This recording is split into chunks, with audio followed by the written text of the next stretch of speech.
Welcome into the NFL, PFF NFL podcast. We're live. I just got nervous. We're live. Yes. And I just screwed it all up. Steve Palazzolo here with Mike Renner. We can't do a redo there. That's it. We're back. What was wrong with that? I don't know. I just claimed it was bad before. I didn't think even actually. I said it out of order. It's PFF NFL podcast. I forgot the name of our podcast. Oh, okay. Yeah. Yes, the NFL podcast. Welcome in. It is. Should I just take over host? Welcome in. We're talking NFC this time because we went AFC yesterday. Wow. You're good at this. It's like you've done it before. But we fired you from that role. I know. We hit the AFC yesterday. It was a record day of listeners on the podcast. Yes, Appreciate everybody for downloading and listening to the AFC podcast. Now we're going to hit up the NFC, and then don't forget we have a bonus podcast tomorrow, which we were just talking about. We're going to hit up all the superlatives. What do we have on the docket? Best value picks, biggest reaches, best fits, best drafts, most improved units. Yeah, all sorts of fun stuff. So we'll do a bonus podcast tomorrow on Wednesday. We'll see if it's live. I don't know. I'm already cracking under the pressure of live. Now how you holding up? We just recapped all 32 drafts individually for YouTube. Mm-hmm. They're all done. Go watch those. In the can, as they say. So those will be flowing through YouTube if they haven't already. So now we're just going to repeat everything we said once again. So let's go. Yeah. What's that? Kind of. Yeah. Kind of. Now we'll go a little more in depth here, potentially. I like to look at the classes as a whole. I like, really seeing what each team added more so than, just the player-by-player analysis. Let's get to the NFC, starting the East. Mm-hmm. Good? All right. So New York Giants, huge story, obviously. I think the overriding feeling here is we really like their draft, but it's still going to hinge upon Daniel Jones at 6, which we didn't love. But still, the rest of the picks look really, really good.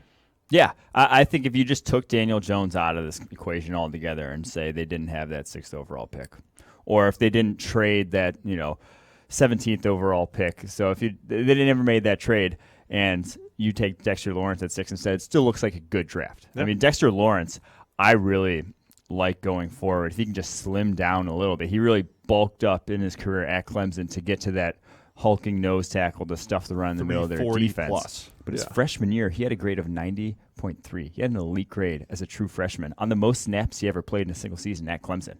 And then he got bigger from there. But I think if he can get down to 315, 310, he could realistically be up there. He'd be up there in that Jeffrey Simmons, in our opinion, also Jerry Tillery, and Quinnen Williams almost air in terms of, I think he'd be that good if he lost and trimmed down to a normal, 310-pound weight for a defensive tackle. Just so you know, the career path that Dexter Lawrence took, he came in with Ed Oliver, same year. Yeah. They were both true freshmen together, and they both graded incredibly, but Lawrence always had better pass rush grades until last year when Oliver took a big step forward. So there was a point where we said, look, Lawrence can get after the quarterback even better than Oliver, who's getting top 5, top 10 type of hype, and of course Oliver goes at 9 to the Buffalo Bills.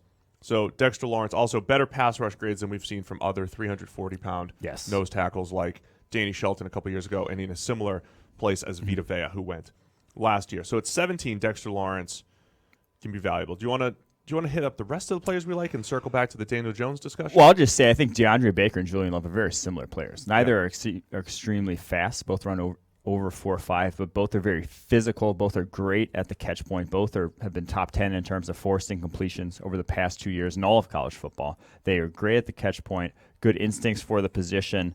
I think they got, DeAndre Baker got at 30. He was 16th on our board. Julian Love at 108. He was 45th on our board. So love the value, love the position. I think they upgraded at a need on that roster. Yeah, I mean, we keep talking about stocking up on corners. That's great. You're throwing Sam Beal, who was a supplemental 3rd-round pick last year, and they've thrown a lot at the cornerback position, and rightfully so. I mean, they should be in New York. There's just so many holes on that defense. Attacking cornerback was really, really smart. Yeah. They've had a major need at edge defender. O'Shane Zimenez from Old Dominion, a little undersized, but you get him at 95 overall in the 3rd round. That's a good pick as well, a guy that put up excellent pass rush grades for 2 straight years.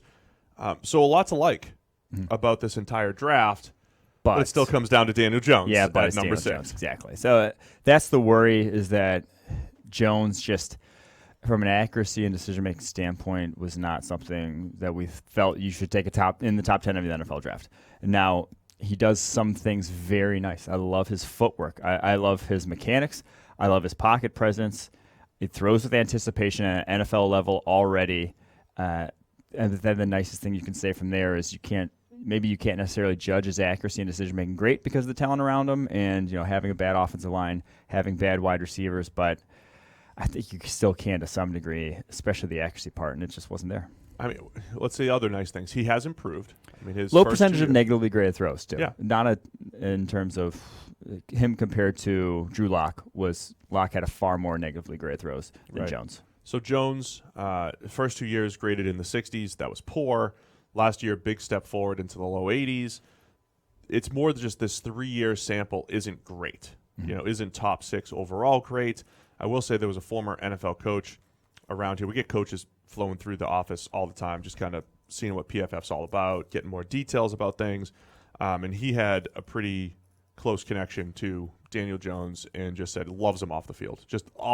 So you said you could see how NFL teams could fall in love with him, but on the field and off the field has all of that stuff. Intangibles. The intangibles. I always come back to, shouldn't the intangibles have showed up on the field a little bit more? Should we have seen a little bit more efficient play throughout his career? So he will define the draft, and if he defines it positively, when you look at everything else they've added, we could look back at this as being one of the best drafts. And I mean, he looks like he could be related to the Mannings, maybe like a second cousin. That's nice. That's a check mark in his corner too. There we go. The relation to the Mannings. And he looks just like Peyton when he runs play action out of the gun. I mean, the mechanics are uncanny. I just watched Peyton do this on film. I'm going to imitate him directly. So we gave it an above average grade, even not loving the Daniel Jones pick from a value standpoint at 6 overall. I still see him as a day two type of guy, but we still gave him an above average grade because of these other picks that they potentially hit on. Philadelphia Eagles, they trade up to go get Andre Dillard at offensive tackle. We've talked about this a little bit, and like the process there. Yes. Let me just reiterate: the Eagles, one of the few teams that doesn't have major holes across the board. But when you continue to add positions of value, I think that's how you just maintain excellence from a team and roster building standpoint. And I like how they did that. And so we're usually proponents of trading back. We're usually saying you can get more out of 2 guys, or we think we can get more out of 2 guys than the one guy that maybe you think is more of an impact player. But I think there are always exceptions to that rule. And when you have a guy like Andre Dillard, who we had as 13th on our draft board, falling all the way to the mid-20s, and 13th on our draft board at a valuable position like offensive tackle, falling all the way to the mid-20s, and then the foresight to know that the Philadelphia Eagles know that the Texans will be most likely taking Andre Dillard at 23, jumping up above them, getting him, even though he's not going to probably step in and start right away. You still have Jason Peters, still have Lane Johnson. He's going to sit on the bench until, Jason Peters' body probably breaks down, which has been happening of late. But sit on the bench until you need him. But then when you do need him, he's not getting thrown to the fire right away. He'll have some practice under his belt, have some coaching under his belt, to where the last time you really want to draft an offensive tackle is like when you're the Houston Texans right now, when you desperately need them, when you have to plug and play them as rookies. That's when they take their lumps. And we've just seen offensive tackles and offensive linemen in general are not good as rookies for the most part. Usually it's year 2, year 3, year 4 before the light starts to turn on for them. So if you don't have to start Andre Dillard right away, that's a good thing in my mind. Are people questioning the pick because he's not going to start right away? Yes. Is that what you're getting? Yes. But I think it was one of my favorite picks in the entire draft because of that process that went into it. The decision-making process. Yeah, the idea of – because you said, look, the Vikings at 18, we'll get to them in a minute, should have taken Dillard over Garrett Bradbury. Should have taken a tackle, right, over Garrett Bradbury. We'll talk about that later. I mean, I just think, you're not drafting just for 2019. And there's a balance between seeing the field quickly and finding that value. And I think this hits it properly. They overdrafted a running back in Miles Sanders at 53 overall. But again, the one thing I'd say about the Eagles, the way they've built that offense, all the different style weapons, having a receiving type running back, as the cherry on top, I think makes a ton of sense. Guy that could, catch the ball and, make guys miss in space.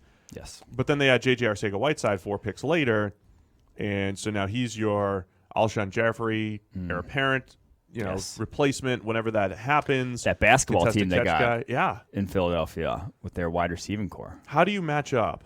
Ertz, Goddard, Jeffrey, JJ. Yes. That's tough. Plus Deshaun Jackson. Yeah, and Deshaun Jackson. I mean, that's just a lot to throw at a defense. You have one sort of undersized guy, and you can exploit that matchup. Like I said, it is a basketball team they're throwing at you there with Philadelphia's wide receiving core.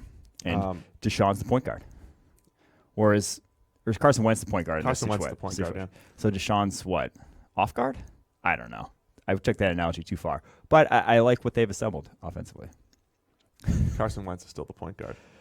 Or what's his face? The backup. Sudfeld. Nate Sudfeld. Oh, yeah. Is the Sudfeld. backup. QB1. Yeah. Well, Nate Sudfeld has to That's competition now. He has to compete with Clayton Thorson, the fifth-round pick out of Northwestern. Thorson has some accuracy issues. Sharif Miller, an explosive fourth-round edge defender. Bull rusher. In there. They love the pocket Get some pressure. power. The pocket pushers in Philadelphia. That's him. So we gave that an above-average draft as well. Love their process there. Washington Redskins, another draft that we really, really liked. And I think the biggest thing here is there was rumors about them trading up and loving Dwayne Haskins. They didn't trade up. They sat at 15. They got their guy. When they eventually traded up, it was for Montez Sweat at 26. We've been on here saying, look, Sweat's not a top 10 type of player, but if you get him back into the first or into the second, it's a lot better value. I don't know if he dropped because of the heart issue, the rumored heart issue. Which was then not an issue. So it was not an issue. Yeah. But it also could have been too late after people had it as an issue. I don't know exactly what happened there, but getting him at 26 was a lot more reasonable than getting him in the top 10 as had been predicted.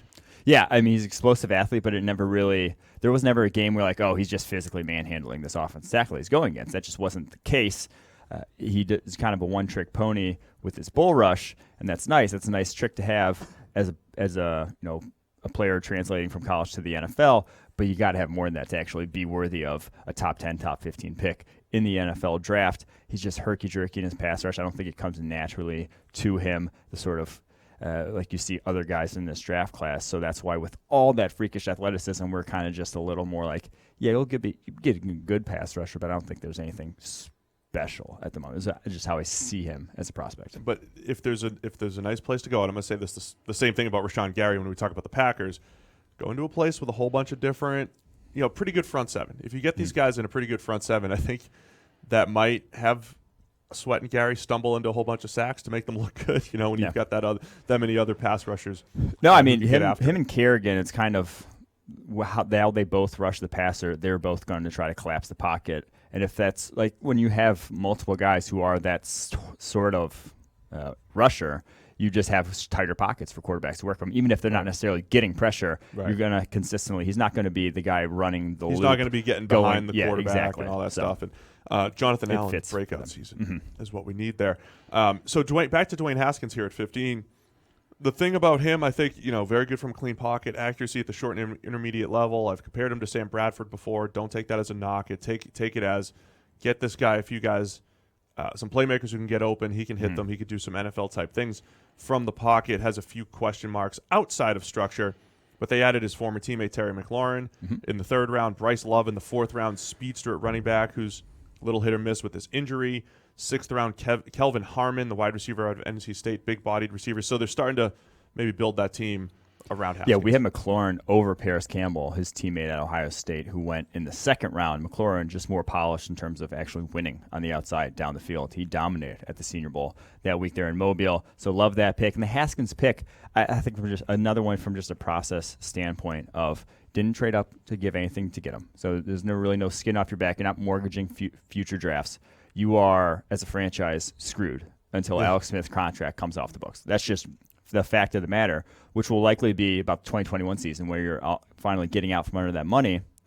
And at that point, you have Dwayne Haskins entering his prime. And so you're in that year, 2021, it's almost a make or break in terms of Haskins going to be entering his prime as a quarterback or should be entering, where what you have or what you don't have. And so either you're bottoming out and you can draft another quarterback in that 2021 draft, or that Dwayne Haskins is going to be your guy and you can finally start building pieces around him, and then you have a cheap quarterback on a rookie deal. You're resetting, basically resetting for that 2021 season with this draft pick.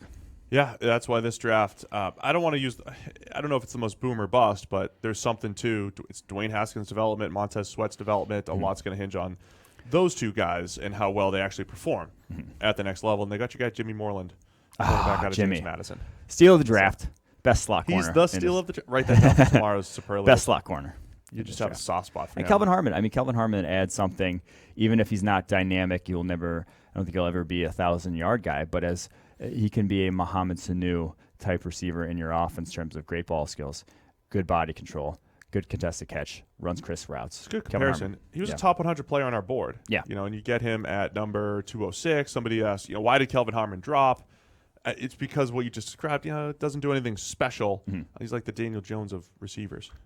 Nothing special, just a whole bunch of different things. He does pretty well.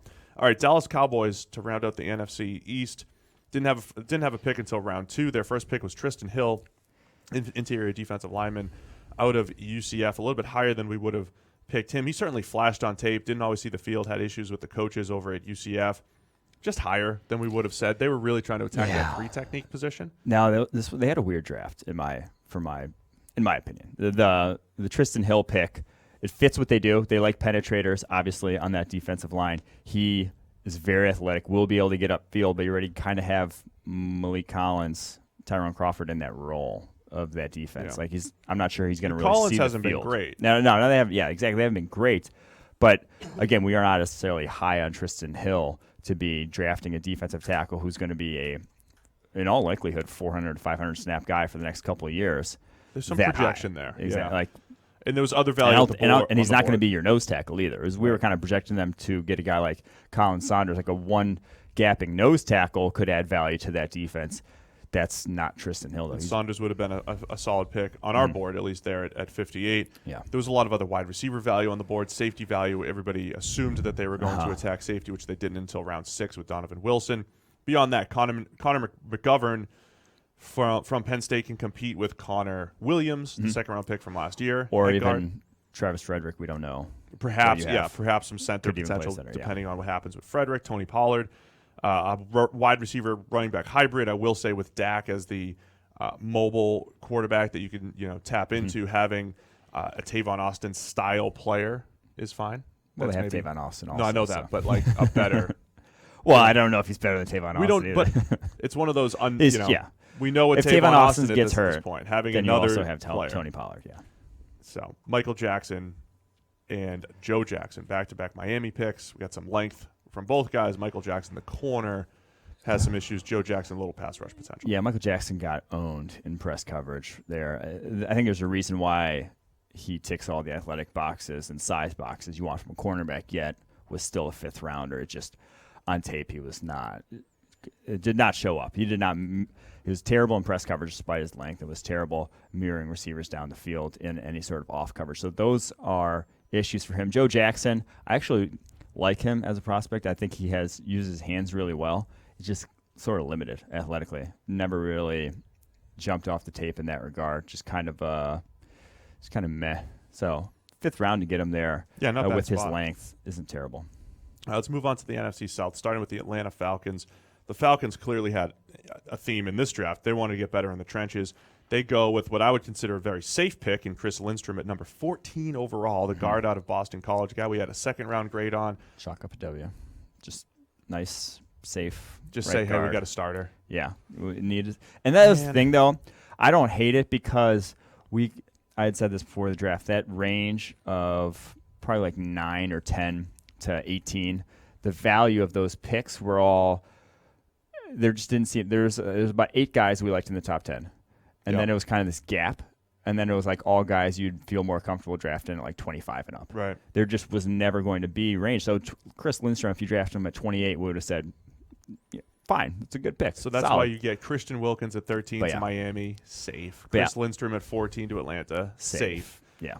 Nobody was and safe as in, you're going to get. We think you're going to get a starter. Mm-hmm. You're going to get a starter at a less valuable position or with a less valuable skill set. That's how I'm describing safe right here. Yeah. Where you feel like you know what you're going to get, but the impact might be lesser than you would get from another player at a more valuable. I am position. surprised they didn't go someone like Andre Dillard if they really still wanted to tackle as well. I agree. Obviously liked McGarry because Dillard fits their theme too of athletic offensive linemen. Both Lindstrom and McGarry are extremely athletic. Both.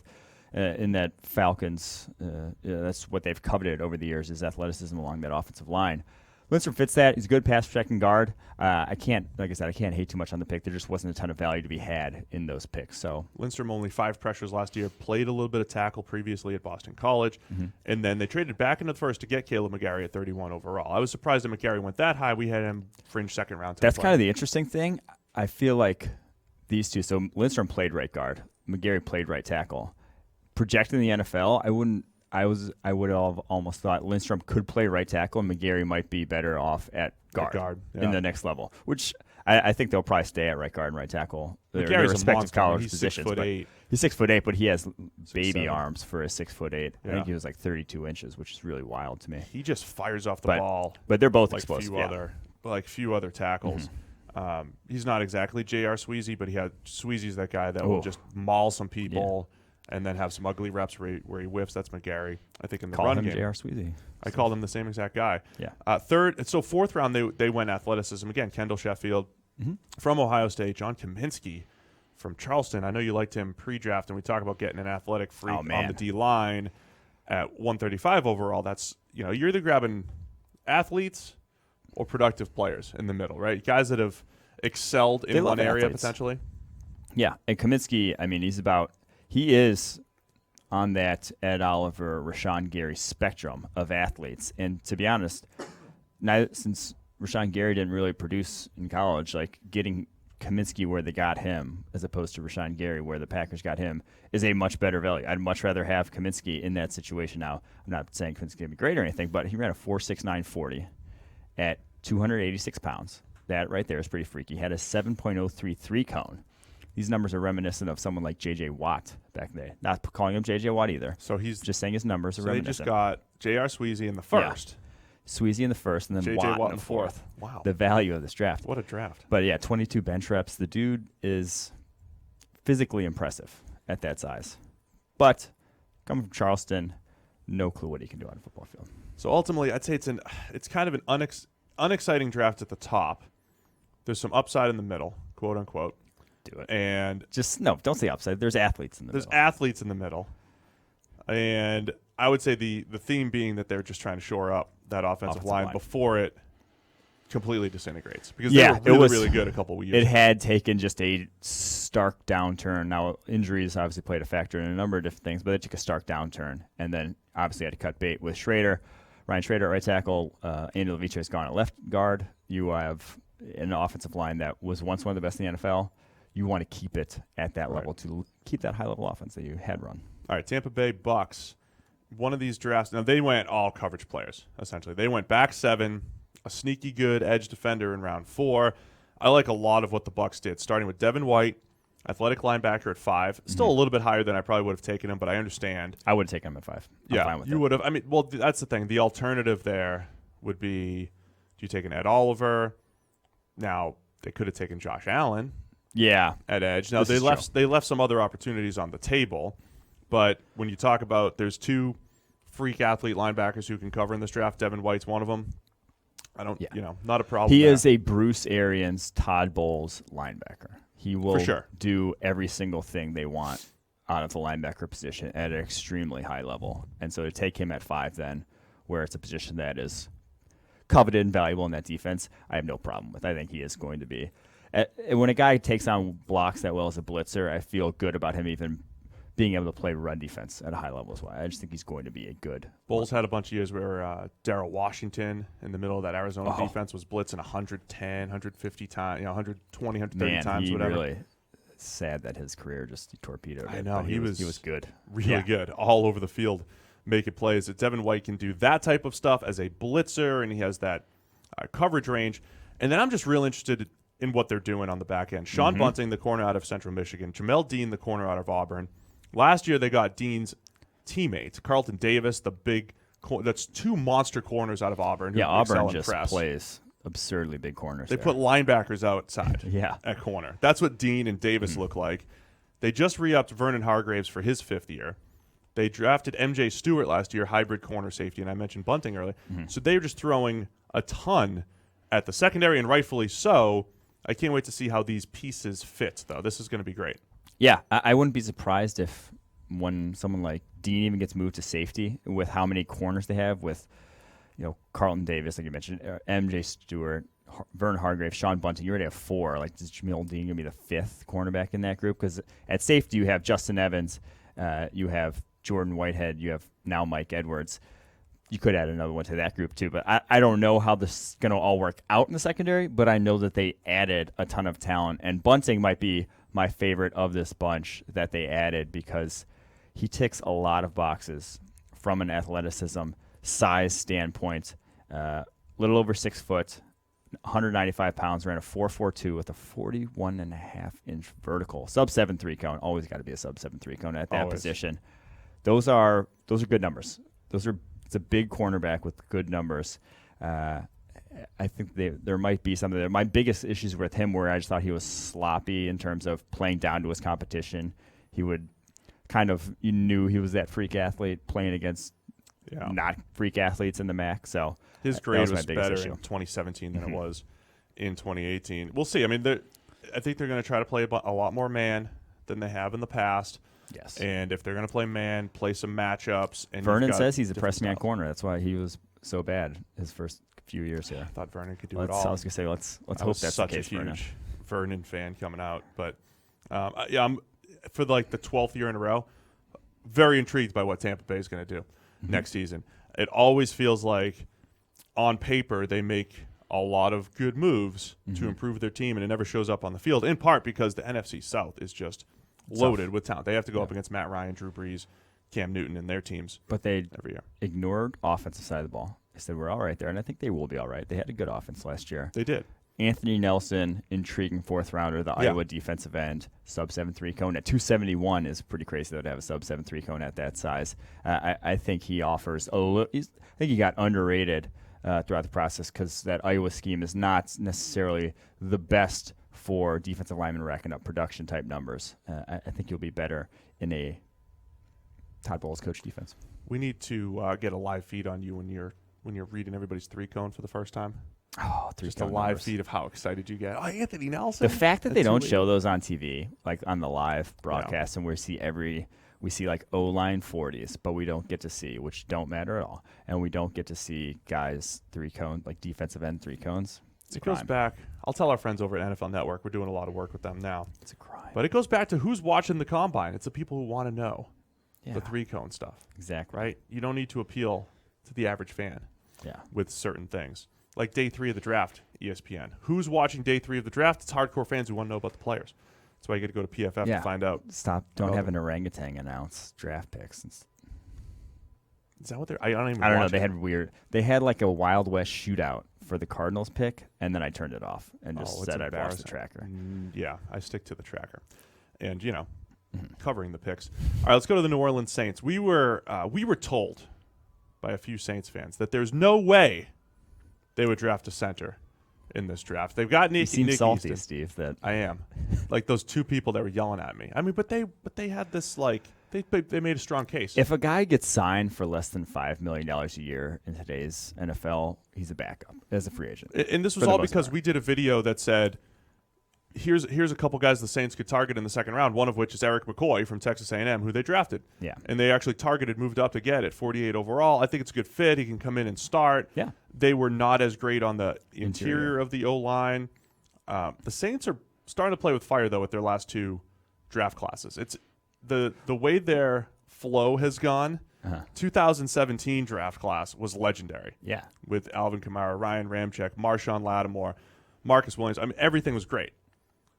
Last year, the massive trade up to go get Marcus Davenport, which essentially depleted 2 draft classes worth of talent. Yeah. The reason why 2017 was good is because they had a ton of options, a ton of picks in the first 3 rounds. The last 2 draft classes, a lot thinner. So McCoy needs to hit. Davenport needs to be a star. And then maybe round 4, Chauncey Gardner-Johnson needs to live up to his second-round hype. So that's what you're looking at with the Saints. Yeah. Alizé Mack, I will say, has always teased some nice plays throughout the years at Notre Dame. Has some athleticism. Very inconsistent. Just Can't sneak that out of him. Caden Ellis is a versatile linebacker out of Idaho. One of those guys who plays edge, plays linebacker, just all over the field. Talk about his 3-cone, Mike. You want to talk Caden about Ellis. 3-cone? I believe it was 6'4", 5", his 3-cone. Am I getting that right? 6'4", 9"? It was sub 6'5". Sub 6'5". And at 235, 239 pounds, that is pretty nuts. And had a 4.6, 840. The dude's a freak. I'm not sure where he plays at 239 pounds. Probably got to move off ball because he kind of played like an edge. He played a little bit of that overhang role at Idaho. Even played some offense, played some fullback. Maybe you throw him. Maybe he's comes and plays offense for them. And he did play a fullback. Offense. Zach Line gets so in you there. put out Taysom Hill, Caden Ellis, Drew Brees, Alvin Kamara. Just throw them all out there. Yeah, Never know what's going to happen. Special teams obviously as well with what he brings to the table. Yeah.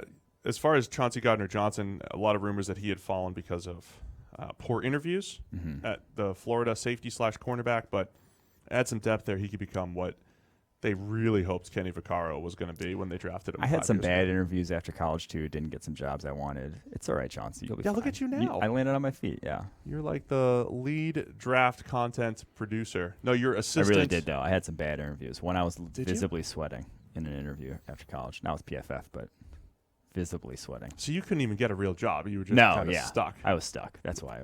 You had no leverage coming out of with a Notre Dame degree too, huh? I didn't do great there. At Notre Dame or at your interviews? Both. All right. Are you Who's just next? Wait, hold on. Back it up. Are you just a lifelong underachiever? Yeah. Because you're a talented guy. I didn't have a great GPA or anything there. Weird. All right, Carolina Panthers up next. But now I've noticed some changing. You're in your late 20s now. What'd you just turn? 29? Yeah, just Happy turned 29 birthday over the weekend. This is that time in life. I mean, I started to settle down and get married at like 26. You know, I got my girl, got married, engaged, by 28 and all that stuff. So is that maybe? I don't know. Where you're? I'll probably once summer really hits, I'll probably be out of the office for a while. Really? You probably won't see me. Yeah, because you've had a good 3 months. Like I was first one in the office yet again today. Slackers. You're due for a downtick for sure. Anyway, enough about you. Carolina Panthers. Let's round out the NFCs. Are they last? Where are we? Last in the NFC South. The Panthers. We gave them an excellent grade. We liked a lot of what they did. Looking back at it, I think the excellent grade is because they got Will Grier in the third round. Because those first two picks, as far as value goes, 16 overall Brian Burns, 37 overall Greg Little. That was pretty much lined up with our draft board about where we would take those two guys. Yeah, I think so. The one player I liked, I said that the middle group is weak in this draft. The one player I liked in those sort of 10 to 15 to 20 range was Brian Burns. I thought he was your best bet there in terms of on-field production, spectacular this past year. Athleticism, elite athleticism. So on-field production, spectacular. Only a junior coming out. I think there's a lot of arrow pointing upwards. I'm not going to say upside with him, but I think you've seen a definite upward trend. We've seen high-level play. We've seen high-level athleticism. At that point, I'm very surprised that some teams were willing to pass on him for other positions with all he's done already in his career. So that's good. Greg Little, I mean, just everything. Yeah, Greg Little, 35-inch arms. I think you can add immediately pass protection. There was always kind of that issue of you signed Darrell Williams there, you re-signed him, but for a one-year deal. So it's not it's similar to kind of the Eagles where that you don't have a long-term necessarily plan. You don't really want to move Taylor Mouton from the right side, right tackle to left tackle. You don't want to be doing that. I think the best bet was to draft a left tackle right now, kick Darrell Williams into guard. You sign him for this kind of mid deal, kick him into guard, and then just keep your tackles in place for the next, for the foreseeable future there on the interior or on that line. I've said the word developmental tackle 900 times this past week, but I think there are a lot of intriguing names with guys that can become good pass protectors. We haven't seen That's why we like this class. Yeah, we haven't seen college supply a whole bunch of good pass protecting tackles. Yeah. I think in the second, third, fourth round there were players like Greg Little where we're going to look 3 or 4 years from now and say, wow, that's pretty useful. As we're trying to creep back toward average offensive line play, this draft I think was a step toward that direction. And then Will Grier at 100 overall, but prior to the draft, I called him potentially the steal of the draft because we think he has starter potential, accuracy in the right areas. Not a perfect prospect by any means, but so many of the numbers just pointed toward Will Grier being a good player, and you could bring him in at 100. That's a steal. Yeah, accuracy in the short area is not as valuable as accurate in intermediate and deep, but you could still win with that at the NFL level and especially with how accurate he is, the most accurate quarterback in all of college football, actually, last year, on throws within 10 yards of the line of scrimmage, only 5.5% were deemed uncatchably off target. That's a good percentage to not miss on. So I think you can work with that. Now, the bad on Greer's tape is bad, and he takes a lot of sacks, a lot more than you'd like, but that's coaching. That offense, West Virginia, not necessarily the most projectable to the NFL, but his accuracy is very projectable. Do you know what Sam calls that when you overrate your own athleticism at the NFL level? I do not. Christian Ponder syndrome. Yeah, because he used to think because Ponder was pretty athletic, but he'd always try to shake a defensive end and take a sack. Will Grier does that a bunch. Well, that was Manziel also. Yeah, but once he got to the pros. He was athletic, but he did overrate himself too. So they all have the Christian Ponder syndrome. Grier has a bunch of that.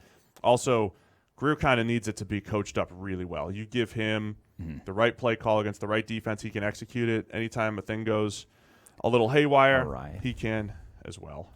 So, overall, we really like the Panthers draft. I know you like Jordan Scarlett in the 5th round as the running back out of Florida. I think early down, efficient running. I think Scarlett is as good as it gets as far as those he could be their backs. Short yardage back as Christian McCaffrey if there are any deficiencies to his game. He's not much of a pile mover. Scarlett offers far more in that regard. For my money, he's not too much different than Josh Jacobs as a pure runner of the football. He's actually tested out more athletic than Josh Jacobs, 4.47 for Jordan Scarlett. Pretty explosive. Broke tackles actually at a higher rate than Josh Jacobs there over the course of his career in the SEC. Now, he's a little old, has some injury history, but I think you're getting a good runner of the football in the 5th round, which is nice value.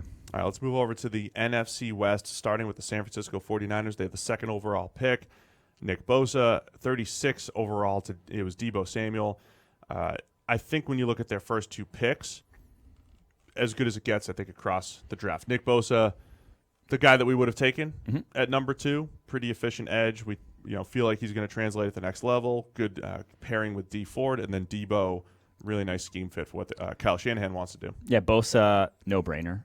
If you weren't going to trade it and get a haul, take Nick Bosa. He's going to be one of the best edge defenders in the NFL for the foreseeable future, in my opinion. He's just a very safe projection to the league. So home run there, pair him with D Ford. You have completely revamped your edge group. And then Deebo Samuel in the 2nd, that was the value we put on him, is right around there. Tremendous route runner, fantastic after the catch, over 20 broken tackles on only 62 catches. That's one of the best rates in the entire country.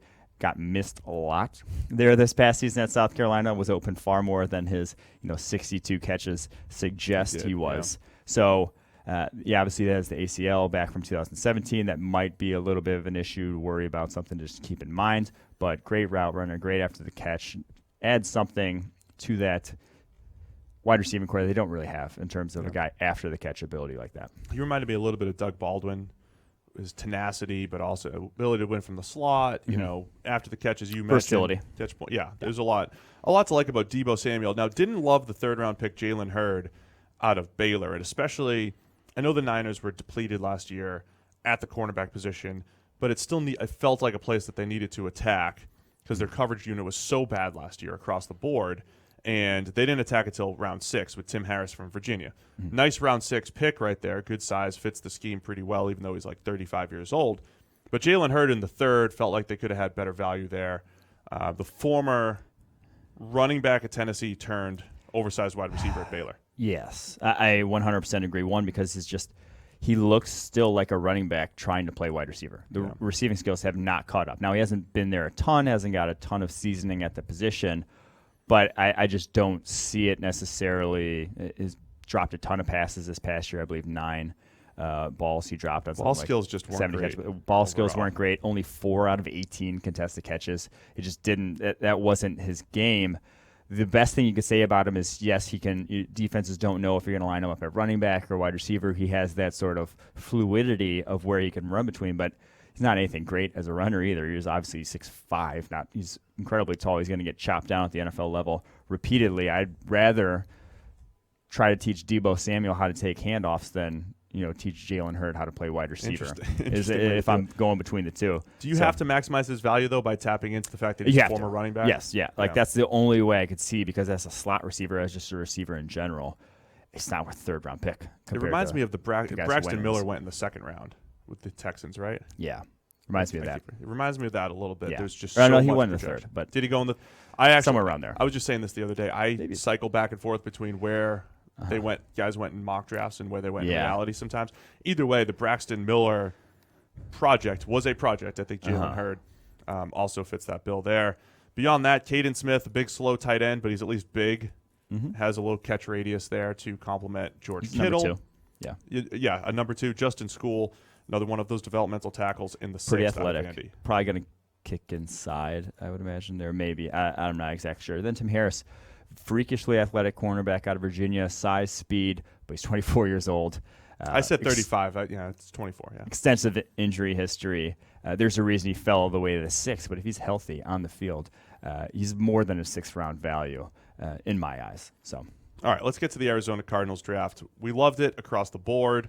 I like the way you described it. Their first 3 picks, exactly what we would have done. As if we were just going by our draft board, that's essentially who we would have picked as far as best player, scheme fit, how that we think they're going to be used with Cliff Kingsbury in that offense and defense. So Kyler Murray, the number 1 overall pick, it wasn't completely a slam dunk. They had to actually make the decision to move on from Josh Rosen. I think even though they only got a second-round pick from Josh Rosen, I think the thought process was correct. I think they handled it better than most people are giving them credit. Yeah, I applaud the decision to admit you were wrong last year. Not admit you were wrong last year. Admit you can get a better guy than what you got last year, or a guy that you have a higher grade on than what you got last year. And I think any incremental change at that position is worth so much more than what would be, Nick Bosa as an edge defender. That's not going to move the needle for what is a fairly bereft roster of talent. It's not going to move the needle for Josh Rosen this upcoming season. I just think go get your guy in Kyler Murray. He's a perfect fit for Cliff Kingsbury and a much better prospect, in our eyes even, than Josh Rosen. So you've got Kyler Murray. If you want the full Murray breakdown, you're an Arizona Cardinals fan, get to YouTube. We've got a Kyler Murray scouting report. We've got the draft guide, of course, all a part of PFF Edge and Elite. I mean, everything you need to know about Kyler Murray and why we believe in him. Then you get to round 2. Byron Murphy, our top corner, a guy that we put as a top 10 player in this draft because of the positional value at corner. Don't care that he ran a 4.55.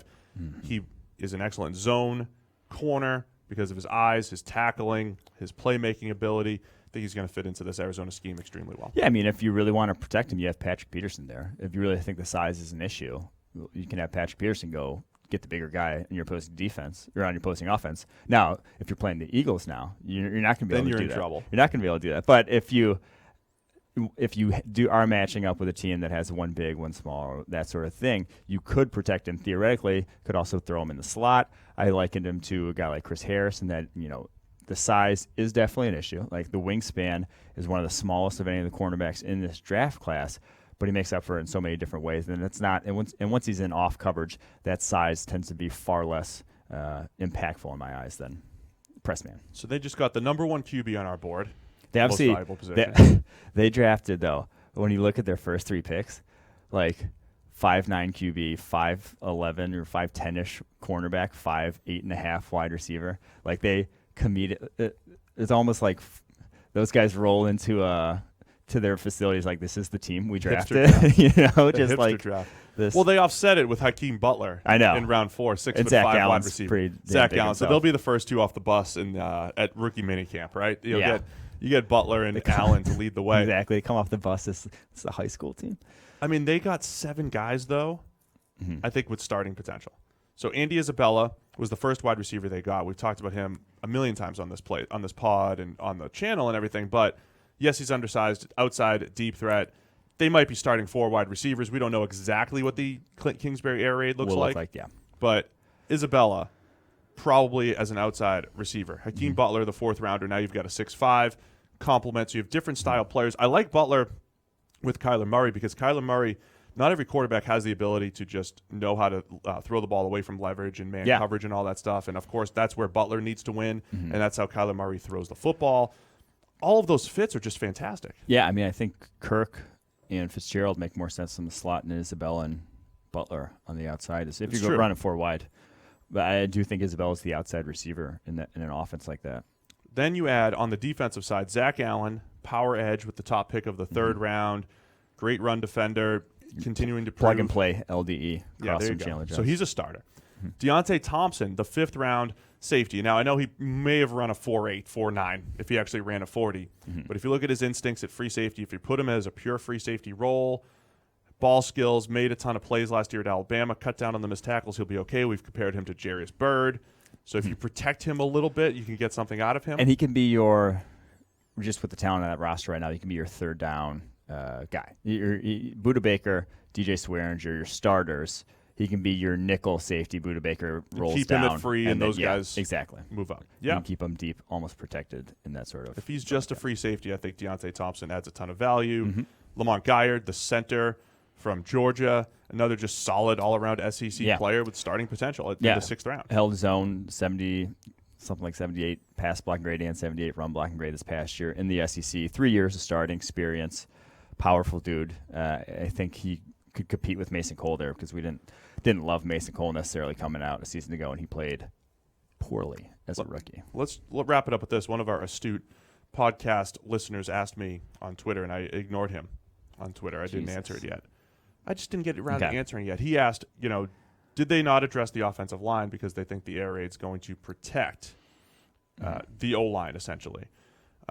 First off, I think before last year they put a lot of effort into the offensive line, and it was just horrible. I still think they've got guys that can be average. We keep talking about this mythical be in the middle of the pack.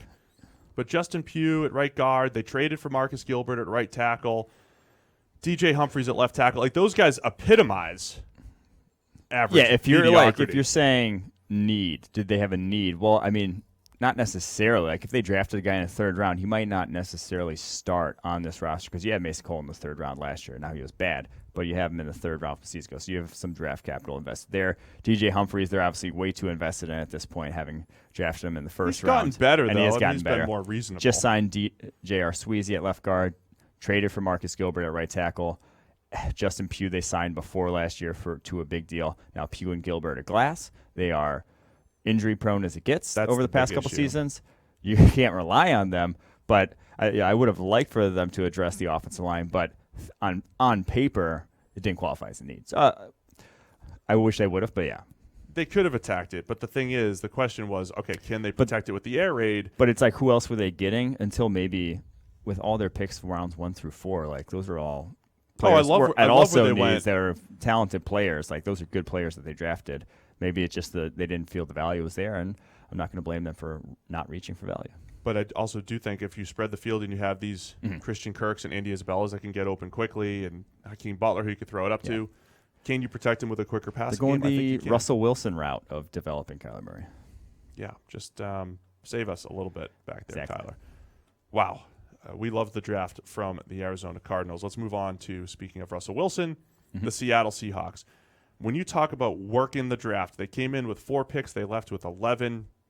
There's a lot of places out there where people are breaking down. Here's what they did with pick number 21 and how they spun it into 4, 5, 6 players, whatever the final tally was. Just a great way to work the draft. Because when you go back and you say, okay, at 21 they could have had X, but instead they came out with here with all these players. You know, if you get if you hit on 2 out of 4 players, you've essentially won that trade. You know, so a great job by the Seahawks. Now, as far as the actual picks that they made, don't always match up with our board here. LJ Collier, much higher than we would have taken him at 29 overall, their first-round pick. Marquise Blair, a player we like quite a bit, but at 47, you know, just a little bit high for both those guys, I'd say. I like Collier, though. I mean, I will say we had him in the 2nd round, which means we still think he's going to be a good NFL player. I just think he's limited athletically. That's not a huge issue for me then at 29 in the 1st round. I think he's a great bull rusher. So I do think you got something there. He does a lot of the same things that Frank Clark did from a run defense and pass rushing perspective. So he is the natural, seamless transition from Frank Clark. Now, he's not going to produce exactly like Frank Clark did out the gate, but I think he's a talented player. So I think Marquise Blair, you know, every year you just have these rookies that you can't wait to see in the preseason. Marquise Blair is going to be that guy for me. Can he play the Earl Thomas free safety role? He just goes 1,000 miles an hour at all times, for better or for worse, throws his body around, very good at athlete. I mean, he is like Earl Thomas, light. I mean, as far as stylistically, what he does out and there. actually light. He's like 190 pounds. And he's very light. He's Yeah. very light and just thin in general. Very slight overall, but boy, Blair's sacrifices his body player. for He does. a guy at that weight, 195 pounds. I probably couldn't do the same. I got a frail body. Hats off to him for But then the thing being about willing. the last pick of the second round, they get DK Metcalf. I mean, I think it's a great fit with Russell Wilson. Russell, yeah. How he throws his deep ball and the frequency with which, like that's his bread and butter. He's as good at deep ball as anyone in the NFL right now. And DK Metcalf, that's where he wins. So I think that's going to be a fun combination to see how it works out. Gary Jennings has potential at wide receiver. He's done some nice things. Cody Barton flies around the field. So they got two Utah guys that can move pretty well. Barton has a chance to see some time. Ben Burr-Kirven, the other linebacker from Washington, might have a better shot than Freak Cody athlete. Barton. Yep. Freak? Yeah. So they added a ton of people. I mean, that's just how you do it. Just throw a bunch at it. Ugo Amadi, the corner at Oregon. That's the only position, looking at the way Seattle has played at corner the last couple of years, that they didn't really address. I thought it was a good draft to address corner in the second and third round. They didn't. So I think that's the only place where I have some questions. Ideally, they would have. I think they got good players, though, through the first three picks, at least, that are still going to be able to see the field. So, Could have had so much more still. Could have had more. We still gave it an above average draft for the Seattle Seahawks. We were very kind. All of our grades. All right, let's wrap it up in the West with the Los Angeles Rams. And then we got the North still to do. Yeah. We're going slow. Very slow. Lots to talk about, though. Los Angeles Rams traded back out of the first round. Taylor Rapp was their first pick, the safety out of Washington. Just a safe, solid, all-around football player. Only 2 missed tackles last year. And I like how they addressed the secondary with 2 out of their first 3 picks, despite having what looks like 5 starters in the secondary. they know it works. It's a good team that's going to continue to reload at the right position. Interesting to see how Rapp fits into this defense. Obviously, he was a safety at Washington, but played a ton around the line of scrimmage, a ton in the box. They have Eric Weddle. Now, Eric Weddle, probably not more than a 1-year, 2-year rental at most there in Los Angeles. Have John Johnson in place. So, I mean, you could be the guy who takes over for Eric Weddle, but you'd like to see him as your first pick see the field earlier rather than later. Is he going to be linebacker? Is he going to be your nickel linebacker? Is he going to just switch to linebacker full-time there? Is he going to be your slot corner? I don't know. I hope he sees the field, though, because he's talented. And I want to see if that's how they use him. And then David Long in the third. Love that pick. You love him. Yep. They play a lot of man over there. That's his skills. I mean, they do everything with Wade Phillips, but he, at his heart, wants to play man coverage. Wants to play some man. You know, could he challenge Marcus Peters opposite Aqib Talib with the way he plays man? You know, I mean, Aqib Talib and Marcus Peters are they're not stuck there for a long time. They're no sure things to be there in 2020. So a little foresight on that pick, not having to pigeonhole yourself to either of those guys long term. So David Long, great man corner in my eyes. I just think there was good reasoning for a bunch of the picks. Darrell Henderson, even though it's a running back in the third round, good fit for the outside zone scheme, home run hitting ability when you have that good run blocking. Give me a guy that's fast and can create chunk plays like Henderson.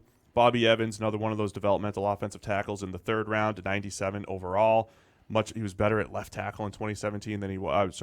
Right tackle in 2017 than he was on the left side in 2018. He could become a steal in this draft. And then Greg Gaines, starting nose tackle potential, early downs. Those are the types of guys you get in rounds 4 and 5. They got him in round 4. They got 2 of those guys, the Bobby Evans, David Edwards, both. The Wisconsin tackle, David Edwards, in the 5th, both in 2017, were among the best, the highest grade at their respective positions in all of college football. Took big steps back last year. Neither is exceptionally athletic, but I think both offer something. They both showed something on tape at some point in their careers. And then, the Gaines pick. We love Greg Gaines. I think he is a nice, sure thing to translate in terms of run defense. So good draft there for the Los Angeles Rams. Let's wrap it up in the NFC North, starting with the Green Bay Packers.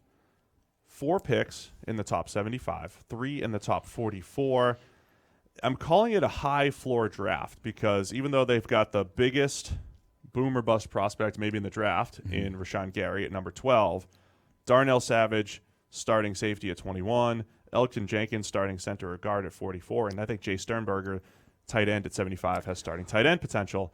Those guys can at least carry the draft while we figure out what Rashawn Gary is. When you have the draft capital, though, that they got from trading back with the Saints last year, and Obviously, you ended up getting Jair Alexander, but then getting that 2019 first rounder. So the extra first rounder. When you have that, you can be a little riskier. You can take a guy like Rashawn Gary. And I'm trying to obviously talk myself into it. I'm not trying to talk myself into him being stud at the next level, but you can take your chances with those boomer bust guys because you're not pinning the hopes of your entire draft to one guy. So I think that they were one of the teams that could take that risk. Now, if you're looking for something on Gary's tape production-wise, that to point to and be like, okay, this guy, if I can get that out of him all the time, we're good. There's nothing. There's no redeeming qualities in terms of even when we isolate for even when he's doing the pure pass rushes, when it's third and long, still not productive. There's no way to slice up the numbers for him where he's productive on tape, but there's a handful of incredible bull rushes he has. There's a few nice rushes from the interior. He's a freak of nature athletically. I mean, he can do things that other guys can't in this class. You're just hoping that your coaches are better than the coaches he had at Michigan. I will say, like I said, with Montez Sweat, you surround him with Mike Daniels, Kenny Clark, Preston Smith. He'll run into stuff. Yes, he'll run into stuff, and he'll get one-on-one opportunities because you've got so many guys getting after the quarterback there that you have to account for. So and I'm all about diversifying the funds, so to speak. Get guys that you feel good about. Get guys that it's a mutual fund. They got a really safe guy, Nelson Jenkins, and Jay Sternberger, second and third. Savage, pretty easy projection. Let's get a penny stock, pump all our money into that at the top, and then Rashawn Gary, the penny stock at number 12, though. I know. Look, and it was just a lot, but I can see why. He might look like my Litecoin investment from 2 years ago. How's that working out for you? Not so hot. I was hoping to pick up some. Can't believe you're not on the cutting edge of investing. I was just trying to pick up a few extra donuts. Sam pushed me that way. Bad investment. Anyway, Darnell Savage, let's brag about how much we love him. We had him and Nasir Adderley as our two top free safeties. We put them right next to each other on the board. Savage has incredible speed that shows up on the field. When you have Adrian Amos now at strong safety, Savage can play free. He can play all over the place. I just love the range that he brings. No matter what position he's playing, he brings incredible range because his short area acceleration is just incredible. Yeah, 4.3, 640. That shows up repeatedly on tape. 39.5-inch vertical. He just explodes in the short area, in his long speed as well when he's going, sideline to sideline. And he plays like his hair is on fire. He is going for the big hit again and again. It's going to be a sight for sore eyes for Packers fans who had to watch HaHa Clinton-Dix play. And for all that we graded HaHa Clinton-Dix all right because he could make plays in coverage, he was not the one to be jumping on a pile, laying a big hit. Darnell Savage will be the guy to be doing that. Yeah, he flies. Just flies everywhere. Elkin Jenkins, you mentioned, you called him safe. I don't want to fall into this category of like every offensive lineman safe, but he was a first-round player on our board, right? Exactly. He was our first-round center that they got at 44. He could start at center or guard, even though he struggled a little bit more at guard. At the Senior Bowl, balance is good. Balance. I love Sternberger, man. Yeah, Sternberger. I said before the draft I would rather Sternberger, say, in the third rather than Noah Fant in the second. Fant, of course, goes in the first, but Sternberger has vertical seam and top of the route skills that some of these other tight ends don't have. Sternberger had 21 big-time catches this past year. Thank you for calling it that. 21 big-time catches, which are +1 graded catches or higher. The next closest tight end in this draft class only had 14, 7 more than anyone else, over 50% more than anyone else. He was a big play threat. He's a great route runner. Receiving skills-wise, it's fantastic. Now he's not special athletically, 4.75 at the combine. Not going to, turn too many heads there, but he can be a very productive tight end, especially with Aaron Rodgers, who made a lot with Jermichael Finley, who ran like the 4.8. So I think that could be your guy there going forward. I mean, so much of our wide receiver tight end analysis is like, well, if you give him Aaron Rodgers or Russell Wilson or Drew Brees or what, it's going to help. But it's their style. But I like his style with Rodgers. I like DK Metcalf's style with Russell Wilson. I think that is important. And then anything else, day 3 that? Yeah, I'll say this. I'll have my Kingsley Keke take, who had the highest grade of any. Oh, this is good. Popcorn any emoji. Defensive lineman at the Senior Bowl, highest pass rushing win rate of any defensive lineman at the Senior Bowl. I think right now he is a better football player than Rashawn Gary. I'm not saying he's going to be down the line, but I think just right now he is a better football player than the guy they drafted at number 12 overall. They got him at number 150, and you think he's better than the guy at number 12? Just right now. I'm saying just right now. Now, he's older. He's almost 23. That's obviously playing a factor into this. So he's But there is something to work with here, though. 288 pounds. He was playing actually out of position, in my mind, at Texas A&M. Played over 60% of his snaps, lined up outside the tackle. So he was playing basically a defensive end there in that Texas A&M scheme who would sometimes kick inside. I think he's just purely a 3 technique or an inside player at the next level. 35 and 5/8 inch arms. Ran a 4.95 40. I mean, he's a very good athlete. 31.5 inch vertical. Had good 3-cone, good short shuttle times for a man that size. I think there's something to work with here. I'm surprised he didn't go higher because he's plus athlete for the position, defensive tackle. Dominated the Senior Bowl. Usually those guys. Yeah, the Senior Bowl stuff usually vaults guys. And the fact that he played out of position at Texas A&M, so wasn't super productive playing off the edge, but when he kicks inside. I'm saying right now he's a better player. Not saying he will be, but right now. That's all I'm saying. It's hot. Hot take. Packers draft. We like it overall. We'll see what happens with Rashawn Gary. Let's go on to the Detroit Lions. Again, theme-wise, I think for the second year in a row, the Detroit Lions are saying we need to get better in the run game.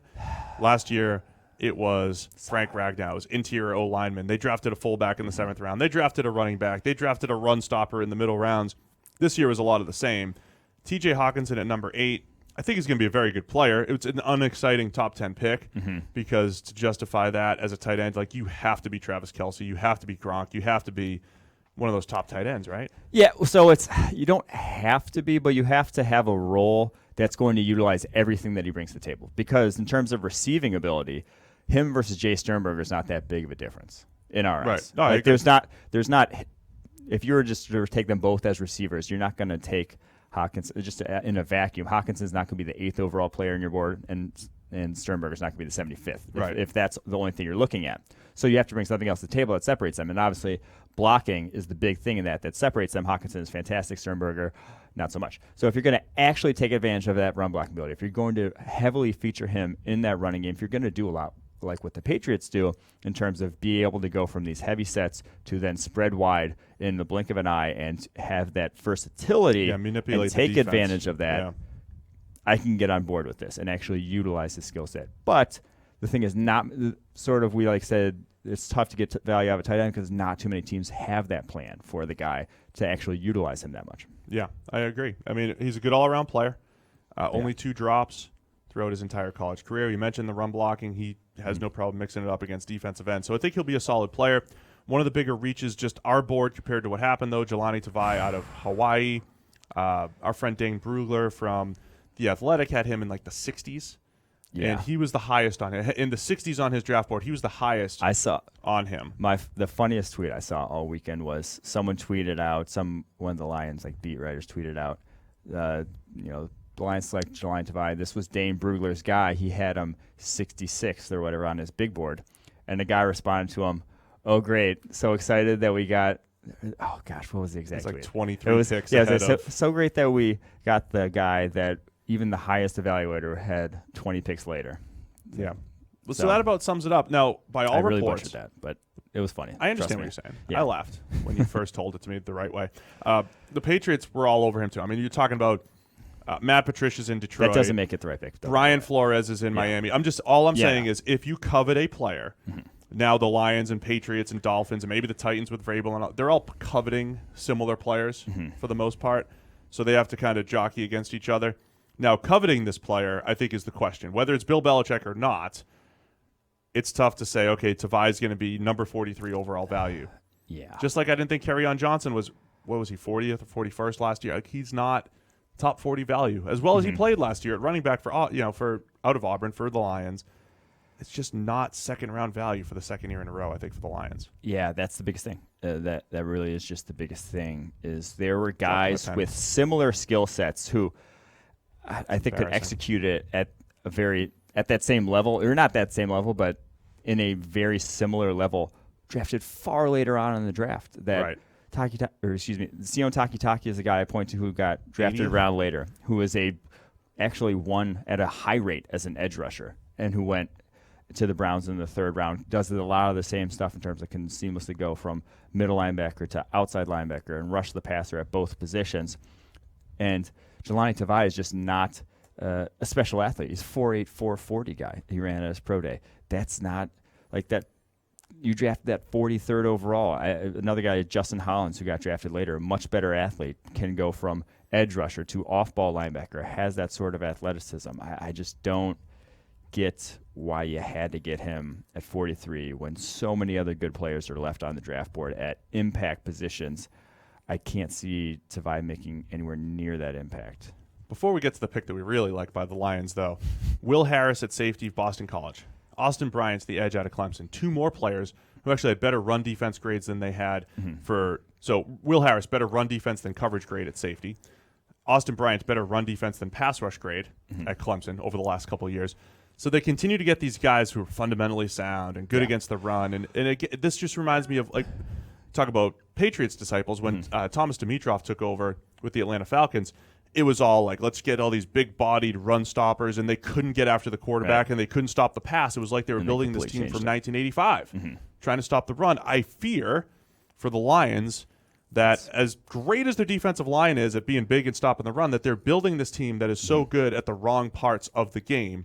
And the last two drafts are all pointed toward that strategy. No, I think Harris can make some plays. I liked him actually in quarters making plays coming downhill on the football. I think he actually offers something in coverage. But all the other picks from a team building perspective are this: we're going to run the ball, we're going to stop the run, sort of how they're building it. And even last year from that strategy. Last year especially. This year they at least added some other I just worry about that being valuable. All right. The pick that we love, though, and if we had taken fifth-rounder Amani Oruwariye and threw him in the second round and put Tavai in the fifth round, we'd say, okay, it's not a bad it's not a bad draft. So ultimately, it's not too bad for the Lions. I don't know why Oruwariye fell to the fifth round, 146 overall, surprised. But good size, movement skills, and I think he's got potential to just start right opposite Darius Slay. Yeah, that one was one of the biggest surprises of this draft. We called him a second-rounder. I love his movement skills. He's got such smooth hips for a 6'1" corner. I really don't know how he fell that far. 6'8", 3-cone for a guy who's 6'1", over 200 pounds, 205 pounds at cornerback. That's rare sort of change of direction ability at that size.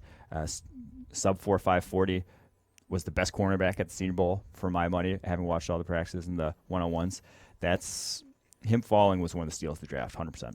He will compete with Jalen Tease-Tabor, I think, for playing time right away, opposite Darius Not much Slay. of competition, to be honest. So Lions draft, didn't love it overall. We got two more, Mike, and this is it. All right. Bears or Vikings? Let's go Vikings. And then the easy one to finish? Yep. All right, the Vikings had a ton of picks, 9 million picks. For the Minnesota Vikings, the interesting strategy here in the first round is going Garrett Bradbury, the center out of NC State. We expected them to go offensive line, and the entire time these tackles are dropping. Only one tackle out of our 5 first-round graded offensive tackles were off the board by the time the Vikings drafted at 18. The only guy off the board was Jonah Williams. And we kept saying, if Jonah Williams falls, that's like their best-case scenario. Second best-case scenario would be Andre Dillard, Jawan Taylor, Dalton Reisner, Cody Ford, all being there at 18, and they took Garrett Bradbury, the center out of NC State. Now, we like Bradbury as a player. We had an early second on him, have some concerns about him against bigger nose tackles, which, he might have to run into a little bit in the NFC Yeah, maybe North. just a little bit. I thought it was a short-sighted sort of draft for them. You get a center when you have a bunch of tackles on the board, and the best-case scenario for him is he turns into, say he is really the best center in the NFL in 3 years. Okay, great. You got one of the best centers in the NFL.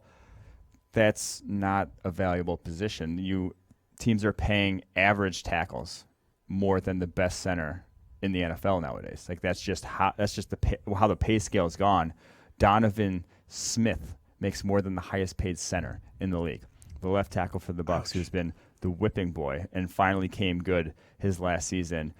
Not even good. He finally came average his last season for the Bucks and gets paid more than the highest paid center in the NFL. You pass that up to address obviously a glaring need, but the thing was someone was going to have to switch positions anyway if you didn't draft a guard. It was either going to be the center there, Pat Elflein, or Riley Reif. I think you would have been better off having Riley Reif kick into guard and getting a left tackle than having Pat Elflein move to guard and getting a center. In my mind. Yes, you take Andre Dillard potentially at left tackle, push Riley Reif into guard instead of taking Garrett Bradbury at center and pushing Elflein to guard instead. Now, Elflein, probably needs to move to guard anyway. He has really struggled at center the last 2 years, and I can understand their reasoning a little bit from that standpoint. 2 subpar grades, and we keep saying this group that you have to face in the NFC North: Kenny Clark, Big Snacks, Damon Harrison, Akeem Hicks in Chicago. I mean, it is Eddie Goldman in Chicago. There's a lot of good players. Trial by fire for Garrett Bradbury. It's gonna be tough for you. But by the way, we've compared him to Jason Kelsey in the past as far as his quickness, athleticism. I mean, he can make some screen game weapon, special blocks. Anything in space, you can pull him. Outside zone game. Love Bradbury. It's about facing power though as a pass blocker. So he might get pushed back. So the good part is, Cousins just drifts back in the pocket so much. He does. The bull rush stuff might not affect him. I think that's why he drifts back in the pocket though. That could be. Could be all the pressure. I really like tight end Irv Smith in the second round. You talk about what Kirk Cousins had in Washington with Jordan Reed as a guy that can split out wide, create mismatches against tight ends. That's Irv Smith, more of an H-back, though. He's not Kyle Rudolph. Exactly. He's a good complement to Kyle Rudolph and David Morgan over there and what they have at tight end. So that's good. Alexander Madison's a pretty good running back, but when you're going running back at round 3. Was the draft really – I mean, they had 6 picks or 7 picks in the last 2 rounds, which I'm not sure how they got themselves to that situation, but those picks are – damn near useless in the 6th and 7th round. History has shown that to be the case. I'm not sure why they set up that way, but they did. And then to draft a guard in the 3rd round, a running back in the 3rd round, when you're probably better off using one of those 6th and 7th rounders on a running back. When you have Dalvin Cook there, I get Dalvin Cook's injury history, but it just felt like you could have addressed some other positions with 102 overall. Some good players went very quickly after that. They ultimately came away with 3 offensive linemen. Drew Samia from Oklahoma. He's got some work to do, despite bringing the nasty in the run game, for whatever that's worth. Oli Udoh, another one of those developmental tackles, did pretty well. I like Armon Watts, though. I will say, of those late runners. And one, I like Armon Watts. He uses his hands really well as a pass rusher, has some length. And then the 2 route runners, Dylan Mitchell and Olabisi Johnson, both very quick. I think they offer something as 7th rounders. I think one of them, at least, will make this roster. Supplants Laquan? No, I don't know about supplants Laquan. Got too much invested in him, but I think makes this roster is what I'm saying. For a 7th rounder to make rosters. So it's a lot of picks. Irv Smith, probably my favorite pick, even though that was a little bit higher than we would have taken him as far as use. They'll get use out of him and Garrett Bradbury at least. Yeah. But from a process standpoint, it wasn't our favorite draft. It was a draft that it was an all-in draft. It's guys that are going to affect this year right now. What's your draft? All right, let's wrap it up. The Chicago Bears. And the Bears, I think, had another team that went for an all-in draft. And I think it's also they went for a draft where you didn't have a lot of capital. You didn't have a pick until the 3rd round.